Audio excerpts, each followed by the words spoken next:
Grand Rising. Yo, what's good? What's good? This is Redbird. Yeah, I'm coming at y'all with this part 2 of the bird video, Familiar Birds of North America East. And the book is from the organization National Audubon Society. Yeah, this is part 2.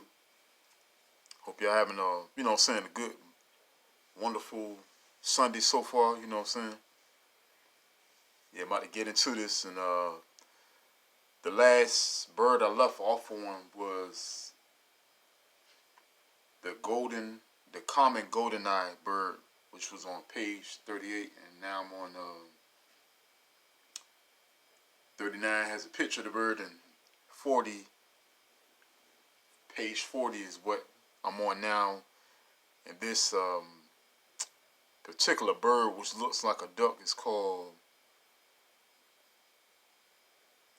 the greater squawk duck. It's SCAUP. Okay. Alright. It says also called the bluebill. The greater squawk is often seen in winter on bays or estuaries and large inland lakes, where it forms huge rafts, sometimes made up of thousands of birds. This species is closely related to the very similar lesser squawk, but the lesser squawk breeds on the prairies of Canada, where it prefers small ponds and marshes, and it winters more widely across the southern half of the United States. The identification of the greater squawk bird is 15 to 20 inches. Breeding drake has light gray mantle, dark breast, deep glossy blackish green head and neck, and white belly, bill pale blue. Female dark brown above with gray brown breast and white belly and white patch around base of bill. Voice: courting drake gives soft whistles and cooing notes. Females give a harsh low R or kurr, often silent. Habitat: large lakes and ponds, saltwater areas in winter. Range: breeds from Alaska and North Canada to maritime provinces. Winters along both coasts and in Mississippi Valley. Okay, this next bird is the mallard bird, M-A-L-L-A-R-D. The mallard is probably the best known duck in the world. It was domesticated many centuries ago in Europe, and today wild mallards still breed freely with domesticated white puddle ducks. The mallard has also been known to migrate great distances, and isolated populations have colonized remote places like the Hawaiian Islands. The identification of the mallard bird is 18 to 27 inches, breeding dark grayish with green head, brown breast, and white neck ring.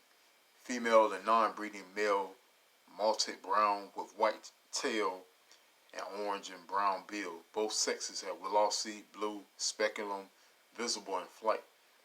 Voice: female utters a loud, familiar quack. Male gives a reedy rah rah rah. Habitat: ponds, lakes, rivers, coastal marshes, bays, beaches, and city reservoirs. Range: breeds from Alaska to Nova Scotia, south to New Mexico, Texas, and Virginia. Winters from Washington to New York and south to Central America.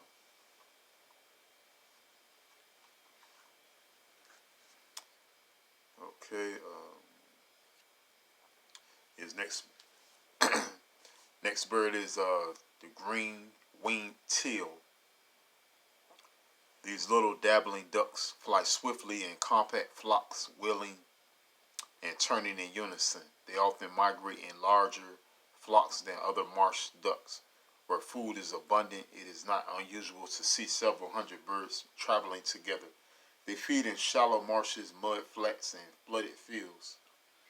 The identification of the green-winged teal is 12 to 16 inches. Breeding drake has chestnut colored head with bright green patch behind eye, vertical white stripe on side of breast, Belly pale whitish, sides gray. Female non-breeding drake and immature malted gray and brown with whitish belly. All have dark upper wings with green speculum. Voice drake has a clear, repeated whistle. Female quacks. Habitat large borders, ponds, marshes, mud flats, and wet fields. Range breeds from North Alaska south to California, Colorado, Minnesota, and east across most of Canada to Newfoundland and New England. Winters from British Columbia and Utah south east through Texas to Florida, also along the Atlantic coast from New York south. Next one is the American black duck. The black duck is chiefly an eastern species and is rarely seen west of the Great Lakes. This duck appears black only at a distance. Close at hand, it looks very much like a female mallard. In fact, small groups of black ducks are often seen among large flocks of mallards, and the two species regularly